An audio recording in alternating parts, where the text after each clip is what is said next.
The shouting, the anger, the social unrest, it is all music to the ears of political forces who see terror attacks connected to migrants as a winning formula on the next election day. Here in Germany, the AfD, the Alternative for Germany party, is not hiding its intentions either. Party leaders have agreed to a campaign of targeted provocation ahead of next fall's general election. The AfD wants to be the new home to the growing number of protest votes, and they are making sure that the German chancellor gets that message. Security for Germany. This is the slogan of this demonstration in front of the Chancellor's office. The demonstrators have been invited by the Alternative for Germany party, the AfD.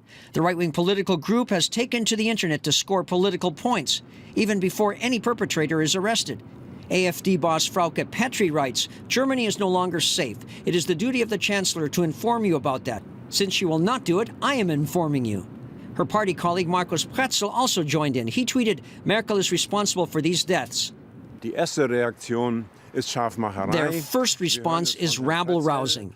We've heard this from Mr. Pretzel, who says these are Merkel's deaths.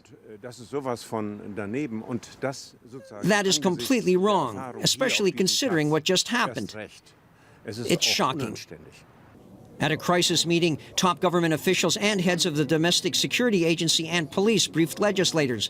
The ruling CDU and its sister party CSU want to tighten asylum legislation to make deportations easier, among other things. As the CDU-CSU, we will apply intense pressure immediately following the Christmas break, so that, in light of Monday's horrible attack, we will introduce vital new legislation as quickly as possible. It is not at all appropriate to tie political demands to this situation, given the information that we have available right now. We simply do not know in detail what happened. In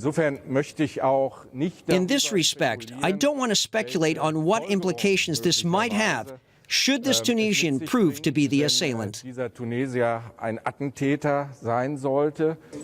One new security measure that has already been agreed to is more video surveillance in public places and body cameras for police officers.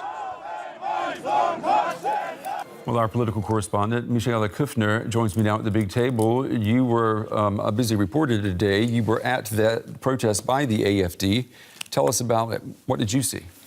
Well, they labelled it a vigil, and it was about 200 people there. There was huge media interest, but it clearly was a demonstration against the German Chancellor, and in particular her migration policy. The slogans were Merkel has to go, the call for regime change, a lot of people there who deeply, deeply resent the German Chancellor. There was also a group of counter-demonstrators, but only about 24, and they were shouting at them, saying, that they're right-wing Nazis, and then what was quite interesting, the AfD, and it was mainly people who are way above 50 years old. I mean, it is an older group. And for the AfD. For the AfD, and they were shouting at these counter-demonstrators, were saying, well, but your parents vote for us. And they were shouted, the counter-demonstrators shouted back, yes, but your children vote for us. So it was interesting because there is an age element in this as well.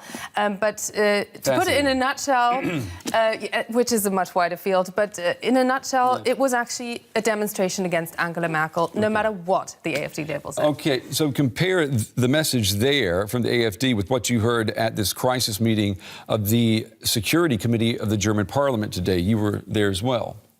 Yes, and I mean, what the message from the AfD is very much on social media, and it didn't take place at this gathering today because there was only a Protestant priest who actually no longer is with the church. He was basically stripped of his role by the church because of his right-wing stance against the migration policy of the German Chancellor. So that's the only person who actually held a microphone there. But the message coming out of the AfD is basically close the borders, don't let anybody in anymore. Today there was the Parliament was briefed. A parliamentary group dealing with security and interior affairs was briefed by the head of the security agencies in Germany today, particularly on this situation, on this manhunt that is going on. And the message coming out of that was, first of all, praise for the security services and for the police dealing with this manhunt and the investigation, but also slight criticism already coming through on the handling of this particular migrant that is currently on the loose, who so exploited this system because they had him. They had him in their register of people who are very dangerous. They in fact had him in prison for a short while, right. and they were unable to deport him for very reasons that are very difficult to explain. They didn't have the right paperwork. Yeah, bureaucratic reasons. Bureaucratic reasons, absolutely. But also there was a call to reassess what more needs to be done. And there I had the chance to speak to Clemens Binninger, who is from Angela Merkel's CDU party, also is the head of the parliamentary committee that controls Germany's intelligence services. Okay. Let's listen to what he had to say. Okay.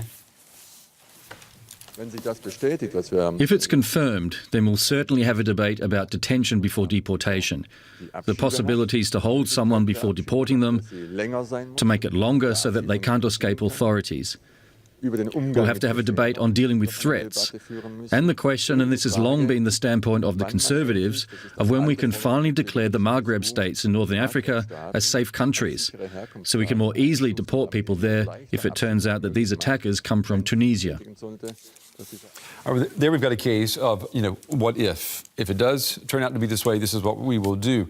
The government is taking swift action already to help the police, to give the police more tools in the field, but also in the courtroom.